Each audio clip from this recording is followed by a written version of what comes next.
Rolling આપનો પરિચય. મયુરભાઈ જમોડ, જય માનદાતા ગ્રુપ, બોટાદ જિલ્લા પ્રમુખ.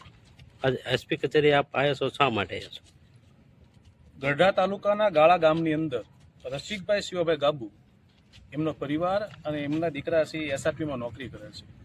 5 તારીખના રોજ એસઆરપી જવાન અને એના પરિવાર ઉપર મારી નાખવા માટે અને જાન લેવા માટે લોખંડના પાઇપ અને લોખંડની કુંડલીવાળા પાઇપથી એમની પર હુમલો કરવામાં આવ્યો હતો, જેની એફઆઈઆર પણ ફાડવામાં આવી છે.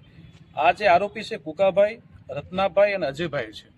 સાથોસાથ મારે તમને એ પણ વાત કરવી છે કે ભાઈ જે રસિકભાઈ છે એના પરિવાર વતી ગઢડા પોલીસના જે પીઆઈ પ્લાસ સ્ક્રીન જે છે એમની સાથે મૌખિક રજૂઆત થઈ હતી.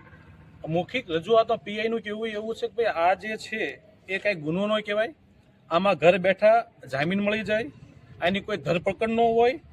કદાચ તમે 2 જણાને ધોકા મારીને વિયાવો, 2 ધોકા, તોય કોઈ ગુનો દાખલ થતો નથી.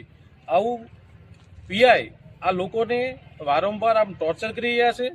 અમને તો એવું માનીએ છીએ કે પોલીસ અને આરોપીનું હું સાઠગાંઠ છે, અને હું પોલીસ જે છે ગઢડા પોલીસ એ વાટ જોઈ રહી છે કે ભાઈ ગાળા ગામની અંદર 308 અને 302 ની કલમ દાખલ થાય.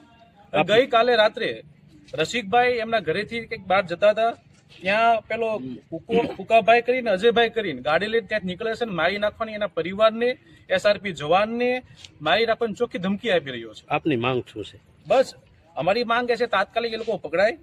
એફઆઈઆર ની અંદર આજે લોખંડના પાઇપ અને લોખંડની કુંડીવાળા પાઇપનો ઉલ્લેખ નથી થયો, અને ગઈકાલે જે મારી નાખવાની ધમકી આપી છે એના સામે અરજી લેવાની એમાં એફઆઈઆર થાય.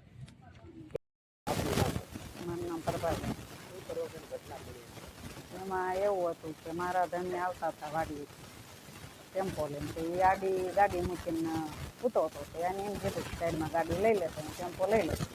તો સાઈડમાં ગાડી લીધી ને તો પેલા લઈ લે ને બીજે દાણ કીધું ને તો તરત ગુંડા બોલવા માંડ્યો. એટલે આને ખેંચી લીધા ટેમ્પોથી, અને પછી એને મારપીટ મીડ્યા કરવા. તો હું દોડા આવી એને આડી ફરવા, તો મને વાળ પકડીને ધડી રોડમાંથી, અને મારા લુગડા બુગડા બધું ફાડ નાખ્યું.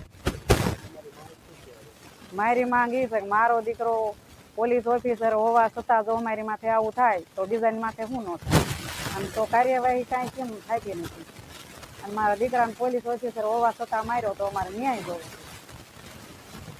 આપનું નામ? મારું નામ રસિકભાઈ શિવાભાઈ ગાબુ. રસિકભાઈ, શું ઘટના બની હતી? કે વાડીએથી માલઠોને નીણ નાખીને આવતો હતો, ત્યાં વાડીએના ગેટ પાછળ ભાઈ ગાડીની પાછળ હૂતો અને ત્યાં રસ્તામાં હૂતો હતો, આડી મૂકીએ, અને હું સકડો લઈને આવતો હતો. ત્યાં મને કીધું, મેં કીધું ભાઈ ગાડી લઈ લે. કાંઈ એને ભાઈએ ગાડી લીધી નહીં. ત્યાર પછી એને કીધું કે મને કાંકલો પકડી અને નીચે ઉતારી મૂક્યો. નીચે ઉતાર્યા પછી ત્યાં મારા દીકરા સાંભળી ગયા. તેને કીધું તો એ આવ્યો, ત્યાં એને તરત પાઇપનો ઘા કર્યો રત્નાભાઈએ. શું તમારી માંગ? અમારી માંગ એક છે, મારે પોલીસ રક્ષણ જોઈએ. તમને ધમકી પણ આપવામાં આવી હતી, શું છે કે તમને ધમકી એક આપવાની આવી કે હવે પછી જો ક્યાંય આગળ ગયો તો મારી નાખવામાં આવશે.